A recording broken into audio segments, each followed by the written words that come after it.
Welcome to Race in Richmond with GCN and Zwift. We're coming to you live and direct. We've got around 215 other competitors on the circuit with Simon. It's going to be 2 laps of the course, 10 miles, 16.2 kilometres long, but with 3 significant climbs, 2 of them cobbled. 3, 2, 1, off we go. Here we go. Remember, it's all about pacing yourselves. Very early doors at the moment. He's been training and peaking for this event specifically. He's had it in his head. I've never seen him quite so motivated as he is here this evening. We nurtured him mentally, physiologically. We brought him cappuccinos. We had a jacket potato with chili con carne. He even had gluten-free pizza only 2 hours before the ride. He couldn't be more well prepped. Now he's starting to push the power up somewhat now. It's heading over the 350 watt mark now for the first time, despite the fact that his heart rate is still hovering around the same. Moving his way through the bunch, but not panicking. Hardly any perceptible movement in his upper body, looking remarkably fluid, but still pushing well over 300 watts. His muscles now starting to glisten as the sweat beads on his rather attractive calf muscles. He's looking extremely smooth, but it's still early doors.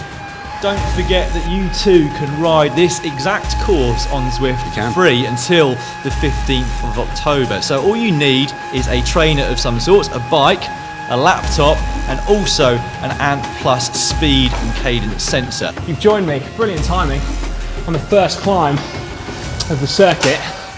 So I'm not going for the preem, I'm going to just try and hold my place in the bunch. Get back on terms, mate. You know you can do it. Think of GCN, think of your fans out on social media. Is it time for an ad break? It's time for a beer. I'll tell you what, let me just I've run out. Yeah, let me just open. We've got a couple, I think we've got 1 or 2 tins. Oh, is there any particular one you wanted, Dan? I'll get a Budweiser. Do you think we should get Simon one? Or no, he said he didn't want to enjoy himself. Quick look at the leaderboard, still with the best lap at the moment. G Soward, 25 minutes 39 seconds, and we think Si's just outside the top 10, just coming down the finishing straight to complete the first lap. Stephen Fry's written in on Twitter saying just been watching a virtual bike race powered by @GoZwift on @GCN Tweet, commentated on by myself and Matt Stevens.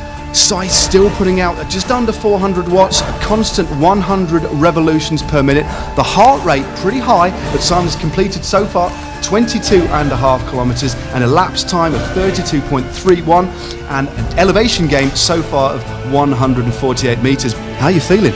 Oh, it's difficult. I'm engaged in a big tactical battle. I'm riding with Gera, who I know won yesterday. Si, I'm behind you, Dan's behind you. It appears the whole world, the whole social media world is behind you. That lad is putting himself through hell for the fans. Look at the power that Si is putting out right now. He's up to 188 beats per minute, and I am not surprised because he's been over 500 watts, pressing on towards 600 for as long as I've been looking at his screen, which is a good 30 seconds or so now. Si, come on, mate, you're in 9th place, mate. You're only 17 seconds behind the leader. I believe in you. Dan believes in you, GCN believes in you, the fans believe in you. Dig deep, Si, you can do it, come on! Do you want a bit of beef jerky? No, maybe ask Si. I don't think I better do. Simon's now still holding steady in 9th place, but he's only 5 or 6 seconds off a medal, Dan. Can he do it? I think he can. I can't believe how well Si's doing. Simon's actually moved up to 6th place. He's only his time is 32 seconds. He's only 8 seconds behind the leader. He's in the top 6. He's narrowing the gap. Still, is there the belief? I think there is. He still looks like he's got something left in the tank. Now, Si's competing against riders from all over the globe. So a quick look down the list. Right now, we can see riders from Finland, the US, Switzerland, Australia, Germany.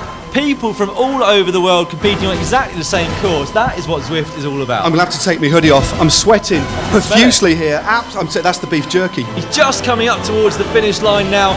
Go on, Si. Oh, he's bossed it. Fantastic. We're just going to...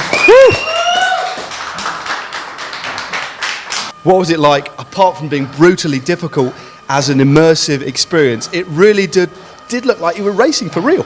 I was racing for real. That was absolutely brutal, and I don't think I could have gone so hard if it wasn't for the fact that I was just engaged to the max. I'm overwhelmed. I need to lie down. I also need another beer. Right, mate, don't worry. Dan, what are your thoughts, mate? That was incredible. Well, first of all, if you needed any more evidence that Si went as hard as he possibly could, just take a look down here at the puddles of sweat that have dripped off his hands. That's where my armpits were, actually. We hope this has given you an insight into what Zwift is all about, which is mimicking real-world riding. Just as you would do, you get the slipstreaming effect, you get the resistance from the smart trainers. Si, I think, very much enjoyed his experience. I did. That was absolutely awesome. Despite not winning, he was used to that in his career anyway, as we all were. Except for you, Matt, who won the national championships. Thank you very much for joining us anyway. We're going to say goodbye for now. We'll be doing this again very soon indeed.